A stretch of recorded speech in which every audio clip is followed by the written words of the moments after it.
Olá a todos e todas. Você está vendo o curso Jornalismo, Covid e Corrupção, promovido pela ABRAGE, Associação Brasileira de Jornalismo Investigativo, e pela Transparência Internacional Brasil, com o apoio da Fundação Konrad Adenauer.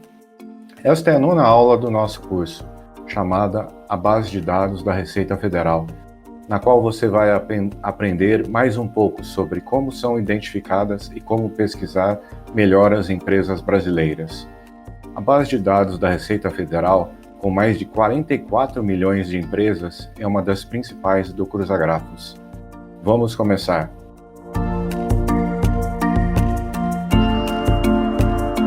Agora, pessoal, eu vou abrir minha apresentação, que também vocês devem ter recebido o link. Primeiro, sobre as empresas do Brasil, dando uma introdução rápida, o CNPJ é o Cadastro Nacional da Pessoa Jurídica. É o número único que identifica uma pessoa jurídica no Brasil, como empresas, condomínios, órgãos públicos, fundos, partidos políticos, no cadastro da Receita Federal.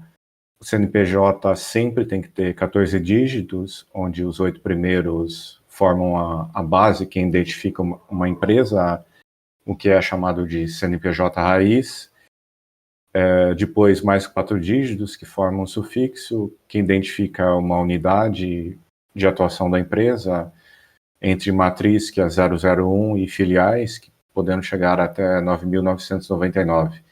E os 2 últimos dígitos, chamados dígitos de verificação. Sobre o CNPJ, é importante dizer que, apesar de ele ter 14 dígitos, às vezes ele começa por 0. Quando você trabalha com CNPJ, ou com CPF, ou código de identificação que só tem números, sempre lembre de usar esse 0 à esquerda.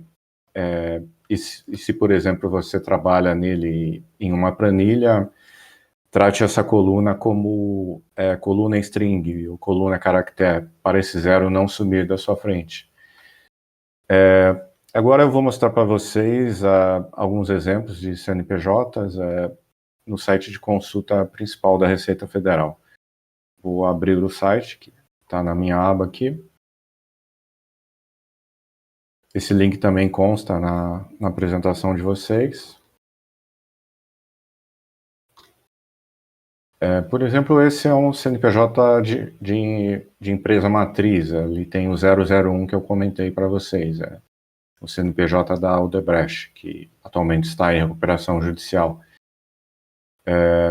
E nessa página da Receita, que permite consultar os principais dados de uma empresa, também você pode ver o quadro de sócios e administradores, que daqui a pouco a gente vai falar com mais detalhes.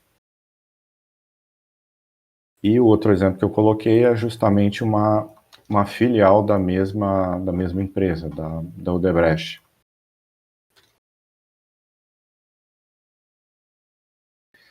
Note que o número do CNPJ, se é relação à mesma empresa, ele sempre começa com esses dígitos iniciais, só muda os dígitos finais.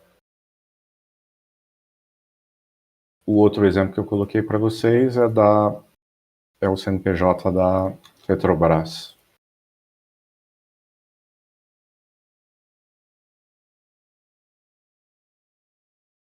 Esse é o da filial, quer dizer, o da matriz, lá no Rio de Janeiro.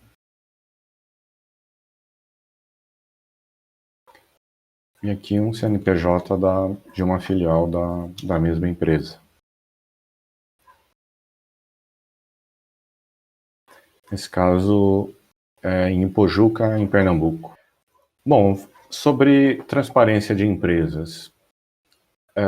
No Brasil, a gente pode dividir empresas em vários tipos, aspectos, utilidades, mas em relação à transparência, os 3 tipos principais são esses, né? As empresas limitadas, que divulgam informações apenas para os seus sócios. Esse talvez seja o tipo de empresa que é mais difícil conseguir informações. E aqui eu digo não apenas informações cadastrais, como sócios, endereço, mas até informações sobre balanço, sobre funcionamento, que é o que empresas do segundo e do terceiro tipo costumam divulgar com mais detalhes. As SA fechadas, as sociedades anônimas fechadas, por exemplo, clubes, partidos políticos, entidades reguladas, publicam balanços, só que uma vez por ano apenas, e isso costuma ocorrer no Diário Oficial de cada estado, onde fica a sede da empresa, ou nos sites das entidades. Já as empresas mais abertas do Brasil, sem dúvida, são as SA abertas. Normalmente são empresas reguladas pela Comissão de Valores Mobiliários e tem diferentes níveis de transparência. O maior nível de transparência são as empresas que têm ações listadas na Bolsa dos Estados Unidos. Quando a gente gravou esse vídeo em setembro de 2020, eram 603 empresas ativas, SA abertas ativas na CVM. E onde você pode buscar, né, informações de empresas, balanços, notas explicativas, fatos relevantes e outras informações úteis? A CVM, sem dúvida, em relação às SA abertas, é a forma mais fácil de encontrar e mais detalhada. Esse link você pode acessar o site para ter informações dessas 603 empresas. As juntas comerciais também, aí depende de estado para estado, o nível de facilidade, né, de acesso à junta comercial. Tem juntas comerciais que você pode fazer tudo pela internet, a consulta e sem pagar nada. Tem outras juntas comerciais do Brasil, em alguns estados, que esse serviço de consulta é cobrado, né? Então isso tem que ser avaliado. E a busca na junta comercial é pelo nome da empresa, razão social ou NIRI, né, que é o chamado número de identificação do registro de empresas. Outros locais que costumam ter informações de empresas, sites de relações com investidores das empresas, isso principalmente em empresas grandes, os diários oficiais do estado onde a empresa tem sede. Em relação a partidos políticos, né, principalmente balanços e contas de partidos, você pode achar isso em sites do TSE, que eu vou abrir agora rapidinho. Esse, por exemplo, você pode ver as prestações de contas dos partidos em cada ano, e o acesso para os anos mais recentes é feito pelo número do processo, né, que o partido político entregou sobre seus gastos, e a consulta é feita pelo que é chamado processo judicial eletrônico, né? Você digita o processo aqui e tem que passar pelo CAPTCHA, que às vezes ele não carrega, mas agora carregou, e aqui ao lado aparece. A consulta não é tão boa, vocês vão ver quando começarem a acessar. Muitos partidos, a maioria, entrega em formato de PDF o detalhamento dos seus gastos. Então, infelizmente, a consulta é muito trabalhosa, muito, muito chata. E, às vezes, como a gente está vendo aqui, um PDF escaneado, né, que é ainda mais difícil de copiar as informações. Uma outra forma de consulta de informações de partidos é o que é chamado de repositório de dados eleitorais. Ele divulga essas informações em formato de planilha. Eu venho aqui e abaixo faço um download em formato de zip para cada partido. É um zip um pouco grande, isso é o inconveniente, mas a consulta é bem melhor do que a consulta pelo PGE. Apesar de no PGE também você encontrar alguns detalhes, explicações. Em formato de planilha você só vai ter a informação bruta, né? Mas o foco dessa aula, sem dúvida, é essa última fonte, né, para você conseguir informações, a Receita Federal. Na Receita Federal, os dados que a gente usa no Cruzagrafos são as empresas que possuem o chamado QCA, que é o Quadro de Sócios e Administradores. E são muitas empresas, a maioria das empresas do Brasil estão nessa categoria, 44,4 milhões de CNPJs no Brasil. E você pode consultar uma por uma naquele site que a gente acabou de ver aqui, que a gente consultou a Odebrecht e a Petrobras. Mas o inconveniente disso é que você tem que fazer uma por uma, né? Suponhamos que você quer fazer uma investigação de 100 empresas, tem que olhar uma por uma. Mas a Receita também, em 2018, ela começou a divulgar isso em formato aberto. E é um formato, sem dúvida, melhor do que consultar uma por uma, mas ainda tem algumas limitações. E aqui existe um texto que eu deixei para vocês com a história de como um grupo de ativistas, entre eles o Álvaro Justen, né, o Turicas, que é instrutor desse curso para vocês, eles conseguiram, com um pedido de lei de acesso à informação, né, que chegou até a última instância na CGU, para que a Receita divulgasse esses dados, né, os mesmos dados que você pode consultar no site dela, uma por uma, em formato de planilha, que é exatamente esse site que pode ser aberto no link da apresentação. Dados públicos CNPJ. Mas, como tudo tem um problema, né? Uma grande dificuldade.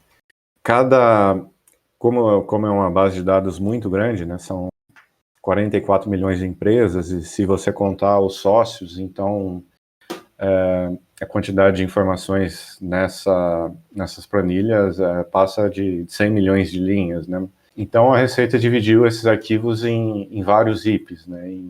Em 20 arquivos compactados. São arquivos compactados muito grandes, e como um site público, há uma demora para fazer o download, então isso é muito complicado. E também é um arquivo, se vocês tiverem a curiosidade de abrir, eu indico abrir o 01, que é o menor. São as empresas do Acre, se não me engano, que começam. É um arquivo como se fosse um TXT, né, que é um arquivo que pode ser aberto em planilhas, como em programas de planilha, como Excel. Mas só que ele não tem separadores. Os separadores são por posição da informação no arquivo. Então, você tem que contar cada posição por exemplo, CNPJ, 16 dígitos, nome do sócio separado mais, eu não lembro exatamente, acho que são 40 dígitos, e assim cortando um arquivo para abrir num programa de planilha. Imagina o trabalho para fazer isso manualmente, né? E também achar um computador que consiga abrir um arquivo tão grande desse, né? Então, o que um grupo de pessoas fizeram no Brasil, a Brage também participou dessa ação, o Brasil.io também, foi transformar esses arquivos tão grandes e tão difíceis de abrir em arquivos em formato SQL ou CSV que podem ser abertos muito mais facilmente em programas de planilha, né? Lógico, ainda continuam sendo arquivos muito grandes, então você vai precisar ter uma memória muito boa no seu computador, né? Uma memória RAM muito boa para dar conta disso. De toda forma, já é muito melhor, muito mais fácil de ser aberto, né? E esses links que eu coloquei aqui são todas iniciativas que fazem isso para a gente, né, no Brasil. Tornam esse arquivo mais fácil de ser lido.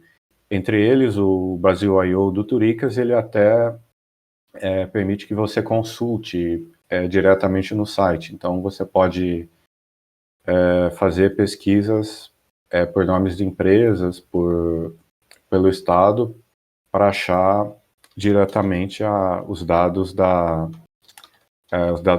empresa que te interessa, né?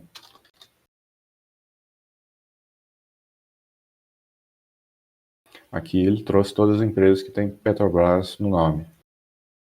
E se eu clicar em uma, lógico, eu esqueci, eu preciso me cadastrar. Bom, mas se você clicar em uma, você tem as informações básicas que você pode ver no site da Receita. E também você pode baixar o resultado da sua pesquisa, que aqui seria muito menor, né, 50 mil, que seria um tamanho que grande parte dos computadores consegue abrir. Então você pode baixar isso sem CSV. E aqui tem outras iniciativas também, outros projetos, transforma esses arquivos em CSV e SQL, como eu disse, e usando aí linguagem de programação, né, Python ou R para fazer isso. E os códigos também são abertos. Nos arquivos da Receita, o que eu preciso prestar atenção, né? Ou nos dados em geral da Receita, né? Primeiro que o layout de todos os arquivos que a Receita disponibiliza, ele está no próprio site da Receita, né? Nesse link aqui, que também pode ser acessado lá na apresentação. Então aqui tem uma explicação rápida de todas as colunas. Bom, a coluna CNPJ, obviamente, é importante, né? Tem o número completo do CNPJ, sem pontuação nenhuma, a razão social, né, que é o nome formal da empresa, o nome fantasia, que é o nome mais popular da empresa, que às vezes uma empresa é mais conhecida pelo nome fantasia, a situação cadastral, né, quer dizer, aqui tem o link que mostra o que cada código significa, que basicamente indica se uma empresa está ativa ou baixada, né, na Receita. Consultar empresas baixadas, lógico, as empresas ativas são as mais importantes de serem consultadas, né, mas às vezes, se você quer saber o passado de uma empresa, de um sócio de uma empresa, pode ser interessante descobrir as empresas baixadas que essa pessoa teve acesso, teve relação no passado, né? Bom, o código na natureza jurídica, né, indica que tipo de empresa é, a data de início que essa empresa começou a funcionar. O código de natureza fiscal é bem interessante, ele mostra para a gente o que uma empresa faz, né? Então, isso é até interessante de mostrar. Eu vou voltar bem rapidamente. Vou abrir de novo a informação da Petrobras, só para a gente ver o código que eles usam. Bom, no caso, como é a matriz, está escrito holding, né? Mas eu posso ver outros tipos de códigos de identificação no IBGE. Por exemplo, saber todas as empresas de construção civil, que deve aparecer quando eu consultar a Odebrecht. No caso aqui eu peguei Bom, mas serve também a Petrobras. É o código de todas as empresas de extração de petróleo e gás natural. Esses códigos podem parecer sem utilidade, mas vocês vão ver, se vocês usarem o arquivo da Receita, muitas vezes vocês vão precisar filtrar empresas pelo tipo de atuação, de trabalho que elas têm, né? Lógico, para ter um arquivo viável de ser trabalhado, né? Então, se você sabe o que significa cada código desse, e você pode ver isso no site do IBGE, né, que a gente mostrou, isso fica muito mais fácil de filtrar, né? Bom, continuando, a UF, né, a unidade da federação, o município, o identificador sócio, né, que indica se a pessoa sócia da empresa ela é presidente, é administrador, é apenas sócio, enfim, são vários códigos que você pode ver aqui o que cada um significa, né? O nome do sócio em si, a coluna que tem o CPF do sócio ou CNPJ, se uma própria empresa pode ser sócia de outra empresa. Mas o que existe mais, obviamente, são pessoas que são sócias, né? E aqui, só um parêntese que depois eu vou explicar melhor, a Receita na divulgação do CPF dos sócios que ela faz, ela coloca alguns asteriscos, né, no CPF, então você não tem o CPF inteiro. Mas mesmo assim, a gente vai ver, já é possível, com cruzamentos, obter uma grande certeza, né, que se trata da mesma pessoa com aquele CPF, né. O código de qualificação do sócio, né, que indica a quantidade de participação que esse sócio tem na empresa, data de entrada na sociedade desse sócio, CPF de representante legal, né, se essa empresa tem um representante legal, isso é anotado no site no arquivo da Receita, nome do representante, capital social da empresa, né. E são parênteses, né, essas informações que eu listei aqui, elas são até maiores do que existem no site da Receita, né? Então é até uma coisa bacana, né?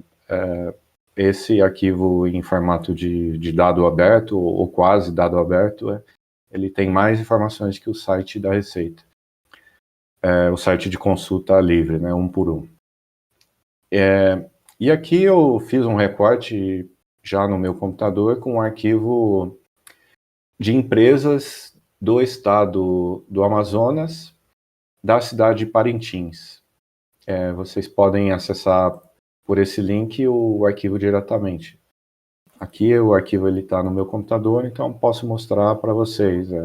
Eu fiz com filtro usando um programa em Python, que também, quem tiver interesse pode ler esse programa e usá-lo como quiser, né? Aqui, como eu disse para vocês, essa é a forma como o CPF é representado, né, com os 3 asteriscos na frente e 2 no final, o nome completo do sócio, né, o município, né, razão social, todos os dados que a gente mencionou, né. E se a gente, por exemplo, copiar um CNPJ e jogar lá de novo no site da Receita para consulta, vocês vão ver que é a mesma informação. João Pedro de Andrada Amarante. Bom, então, voltando à apresentação, aqui está o link do script, né, em Python, que faz isso. Também, reforçando, essa consulta pode ser feita, né, no Brasil I/O, a consulta de empresas, como eu mostrei agora há pouco. Ou você pode fazer isso diretamente no Cruzagrafos, né? A gente vai ver agora como consultar algumas empresas, né? Essas empresas que eu listei aqui são todas empresas ligadas a políticos, né?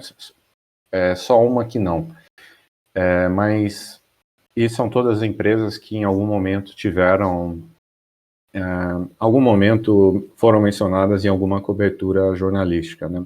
Algumas mais recentes, outras mais antigas. Então, vou copiar o nome dessa primeira, Bolsotini.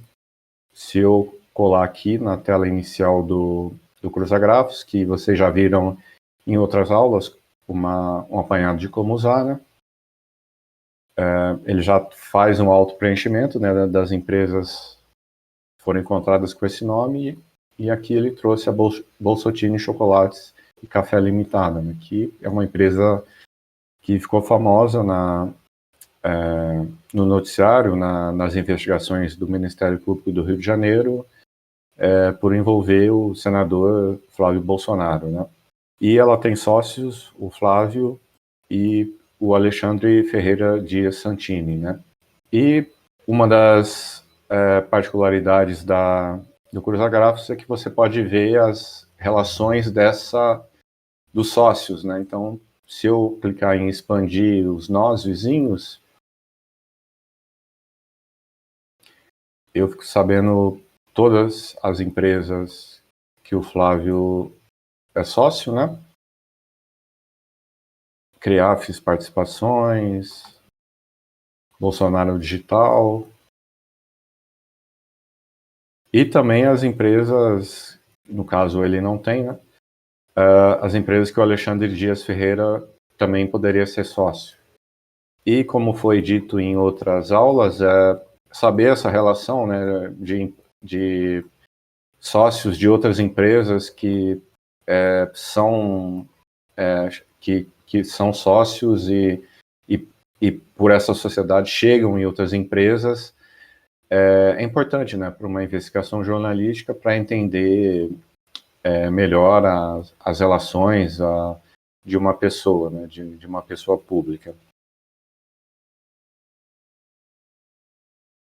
Bom, vou limpar o grafo e agora vou para esse próximo. É um escritório de advocacia do ex. Às vezes acontece, eu tenho que colocar o nome, primeiro nome, porque às vezes pode ter um acento, alguma coisa que ele não reconhece. E a outra coisa boa de citar, né? Quando você procura no cruza-grafos, a chance da busca ter êxito melhora quando você tira os acentos, tá? Bom, esse é o ex-advogado, né, da família Bolsonaro. Ele é sócio desse escritório de advocacia, junto com essa outra advogada. E se eu clicar expandir os novos vizinhos de novo, eu vou ter as empresas, outras empresas que são ligadas, né, ao Frederico Assef, né. No caso, essa é a União Consultoria, que tem esse outro sócio, Léo Eduardo.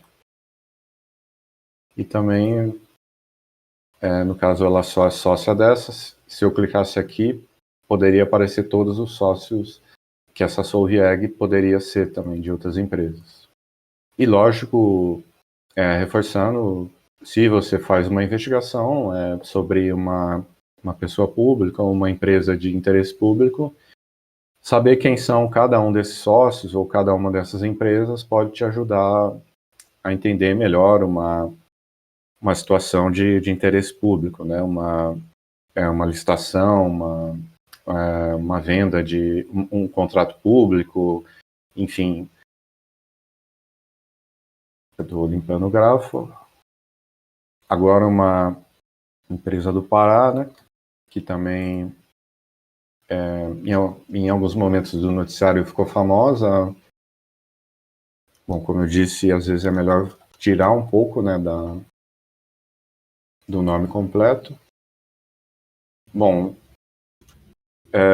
já resumindo, é uma empresa do Jader Barbalho, né?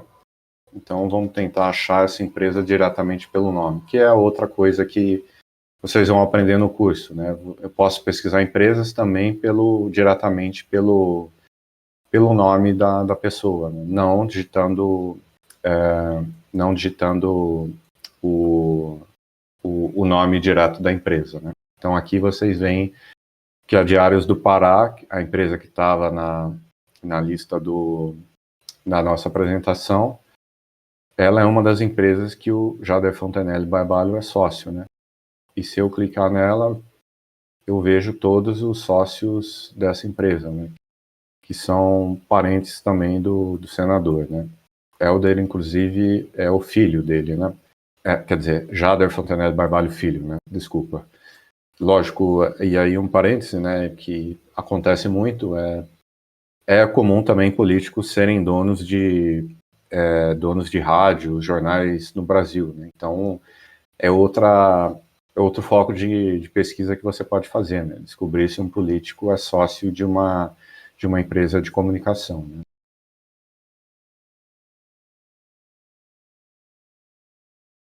Bom, voltando, essa outra empresa,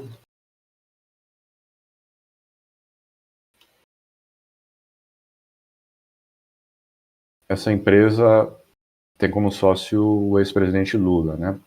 E ela tem como sócio um dos grandes assessores dele, né, o Paulo Okamoto. E se eu clicar no Paulo Okamoto, eu vejo que outras empresas ele está ligado, né? Ok, A2 Consultoria e o Instituto Lula, né? E se eu clicar na OK A2, eu posso ver qual outro sócio dela, né? Luciana Okamoto. E o Instituto Lula No caso, se não me engano, ele só tem o próprio Paulo mesmo, como sócio direto. Então aqui, lógico, em uma investigação, como eu disse, de uma pessoa pública, descobrir quem são esses outros sócios ligados a empresas que são sócias diretas a pessoas que são sócias diretas desse político, né, pode ser interessante no seu tipo de investigação. É uma empresa que pertence a hoje deputada federal, né, Gleisi Hoffmann. E se eu clicar na empresa, já tenho sócios aqui, eu posso ver se a Gleisi é sócia de outras empresas. Não, aqui só trouxe o card dela eleitoral,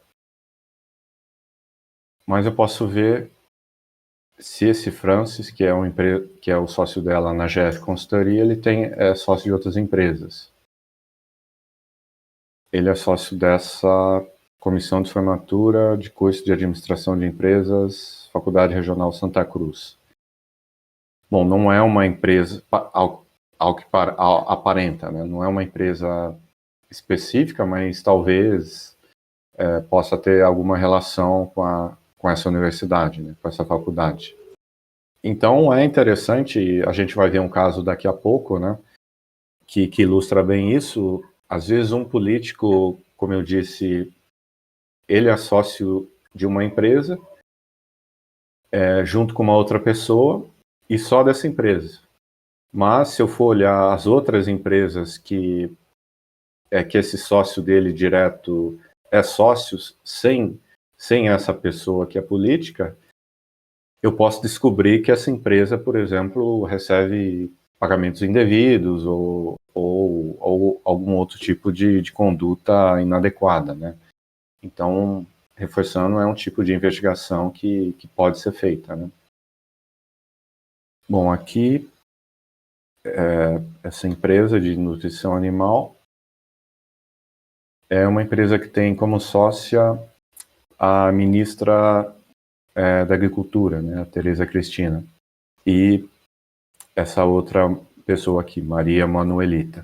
Então, isso é interessante, e se você clicar na Tereza Cristina, você tem o card dela como candidata, né? Ela só é sócia dessa empresa. Mas se a gente clicar na Maria Manuelita, ela é sócia de mais empresas, né? Ao que aparenta também de agronegócio relacionado a isso, né? Uma empresa de jardinagem lógico, né? Com alguma relação com agronegócio, aqui menor, né? E Sementes Santa Elisa, né?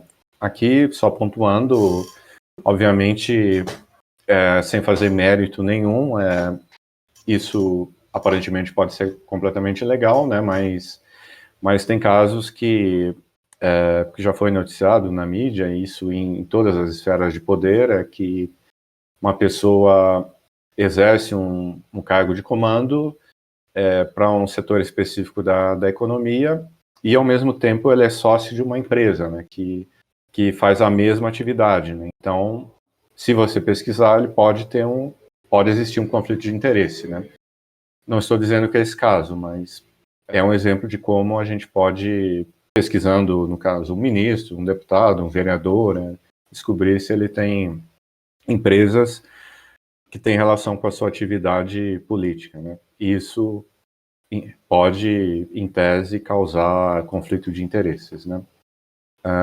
Agora, o próximo caso não é sobre um político. Esse é um caso que ficou famoso recentemente. Um padre famoso no Brasil, o Padre Robson, né, que é popularmente conhecido com esse nome. Ele foi acusado, ou investigado, melhor dizendo, pelo Ministério Público de participar de um suposto esquema de desvios e lavagem de dinheiro, né? E vocês podem ver isso em vários sites, né, que ele criava empresas do mesmo nome, né? Várias associações com o nome fantasia FIP ou similar, com a mesma finalidade, endereço e nome. E aqui, pontuando, eu não quero dizer que ele é culpado de nada, ele ainda está sob investigação. Mas se a gente clicar nele, realmente a gente vai ver que realmente ele é sócio de outras empresas com nomes parecidos. Então, o que o Ministério Público apontou realmente faz sentido. E isso, vocês já viram em outras aulas anteriores de outros instrutores, é uma das formas de lavagem de dinheiro no Brasil, né? Abertura de empresas em série, às vezes com nomes parecidos, com a mesma finalidade, e com os mesmos sócios ou pessoas ligadas a uma mesma pessoa. E empresas pequenininhas que muitas vezes não fazem nada, né? Então, basicamente são usadas só para lavar dinheiro, né? Aqui é um exemplo bom, né, para ver uma possível relação, né, relação de interesse ou relação suspeita, né? E isso poderia ser feito, lógico, para qualquer pessoa, né? Qualquer pessoa pública de interesse público. Você poderia procurar se ela é sócia de outras empresas, empresas da mesma atividade que fazem a mesma coisa, né? Um outro início de possibilidade de investigação. E o último caso, aqui trazendo pelo nome, o nome de um ex-deputado do Ceará, o Aníbal Ferreira Gomes, ele está carregando as informações desse ex-deputado. E esse caso, o caso que envolve o Aníbal, ele foi julgado recentemente, né, em junho de 2020.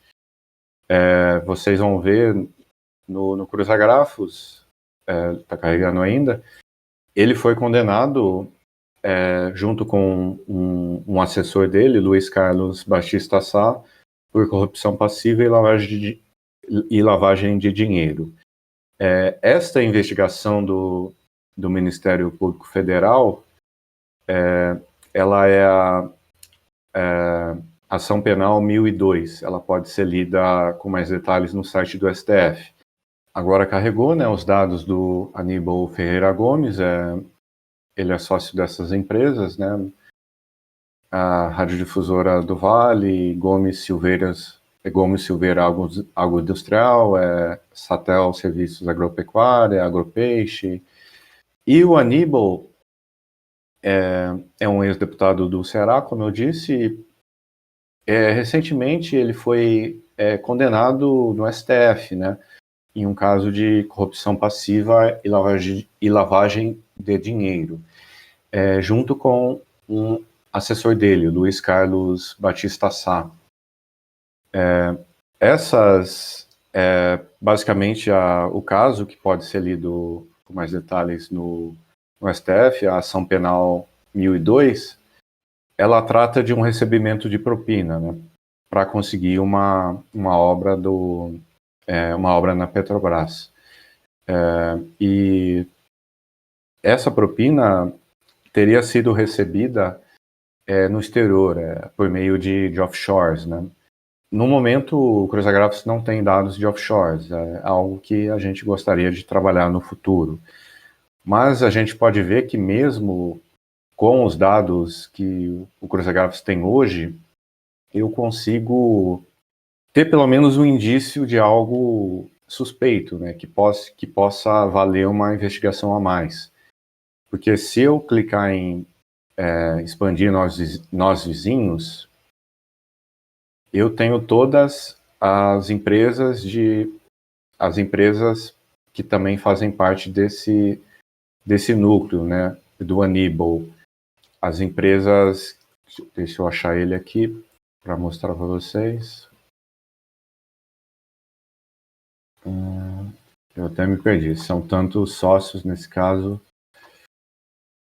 Bom, eu tenho todas as empresas, agora expandindo depois de nós vizinhos, que são relacionadas ao Aníbal, indiretamente, porque aquelas empresas que eu mostrei inicialmente dele, eu trouxe todas as empresas que os sócios delas são sócios, quer dizer, outras empresas, que indiretamente têm alguma ligação com ele, né? E uma dessas interligações justamente é o Luiz Carlos Batista Sá. Então, o Aníbal, ele é sócio, ele é sócio do, ele é sócio do Luiz Carlos diretamente nessa empresa Satel Serviços Agropecuária, e o Luiz Carlos é sócio de todas essas empresas aqui. Isso pode ser completamente legal, obviamente, mas também é algo que muitas vezes o Ministério Público ou outras investigações jornalísticas tentam entender, né? E às vezes isso também é usado como lavagem. Um político ele tem parentes ou assessores que são sócios de várias outras empresas. Repetindo, isso pode ser completamente legal, completamente dentro da legislação, mas também, em alguns momentos, pode ser usado para lavar dinheiro.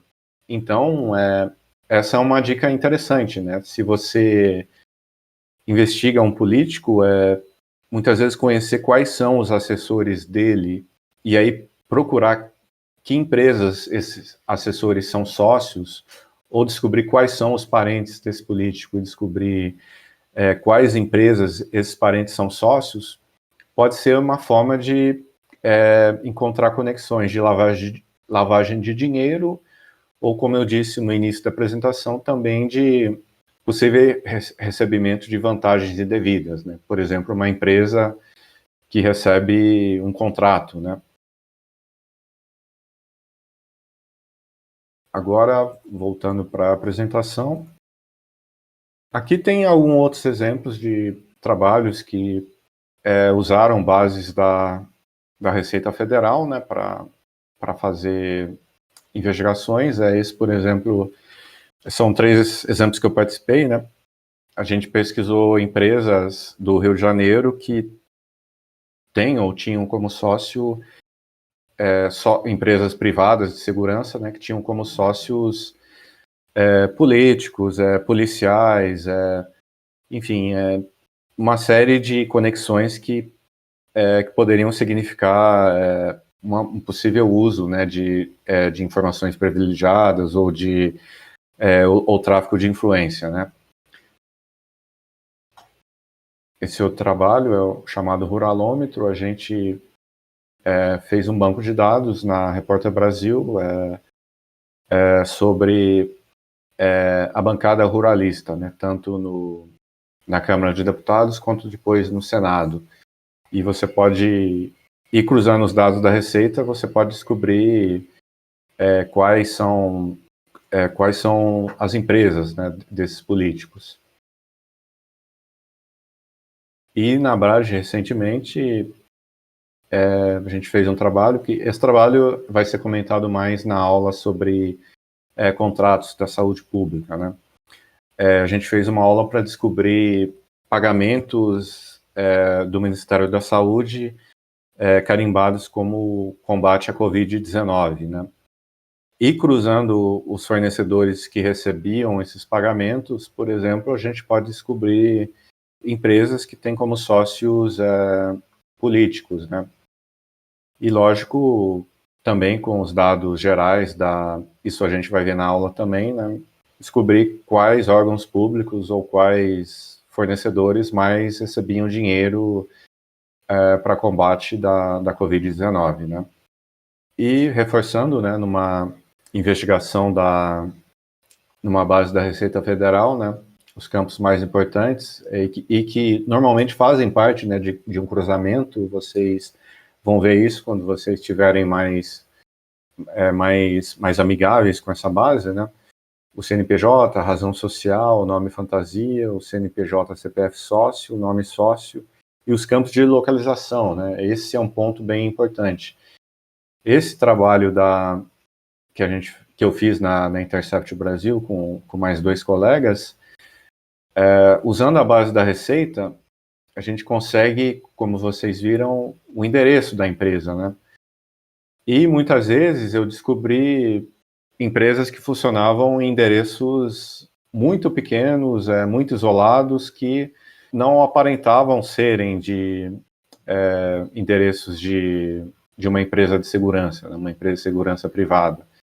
Isso pode ser feito por vocês de uma forma fácil, né, essa investigação. Aqui, por exemplo, alguns endereços.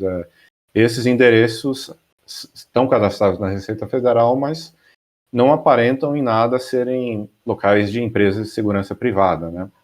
Então, por exemplo, pegando um CNPJ famoso, né, que é até bom de mostrar, porque é um endereço famoso do Rio de Janeiro. Para quem já foi no Rio, é fácil conhecer. Bom, eu vou consultar rapidamente o link, o CNPJ. Bom, é a sede da Petrobras, né? Avenida República do Chile, 65. Bom, aqui eu tenho a fachada e o mapa, né, que indica onde fica a empresa. Se eu clicar no mapa, ele vai aproximando. Eu tenho aqui o endereço pelo mapa, e se eu clicar no bonequinho, eu posso ver isso pelo Street View, né? Ele demora um pouco para carregar. Bom, aqui tem a imagem por satélite, que eu posso ver a imagem de cima, mas também eu posso ver a rua, né?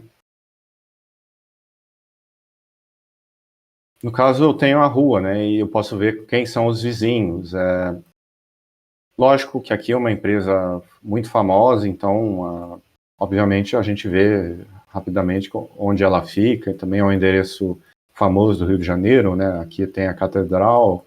Mas, nos casos, se você, por exemplo, quer fazer uma investigação de uma empresa menor ou uma empresa de fachada, no Google Street View você pode ver a foto da empresa, né? E saber se ela se condiz, né, com a atividade dessa empresa. Já teve casos de investigações que eu fiz que a empresa tinha um faturamento ou um capital social muito grande, mas funcionava numa casinha de bairro, né? Então, é outra dica de investigação da base da Receita. E lembrando sempre, as informações, né, que estão no cruzagravos, ou as informações que você pegar diretamente na Receita, são um ponto de partida, né, para uma investigação. Os dados devem ser sempre checados e o contraditório sempre acolhido, né? É algo que um trabalho jornalístico de qualidade ele tem que atender. É isso. Então, qualquer dúvidas ou sugestões, vocês podem entrar em contato pelo fórum do curso, né, pelo mural do curso, ou mandar e-mails para mim. É isso, gente. Muito obrigado de novo pela atenção de vocês.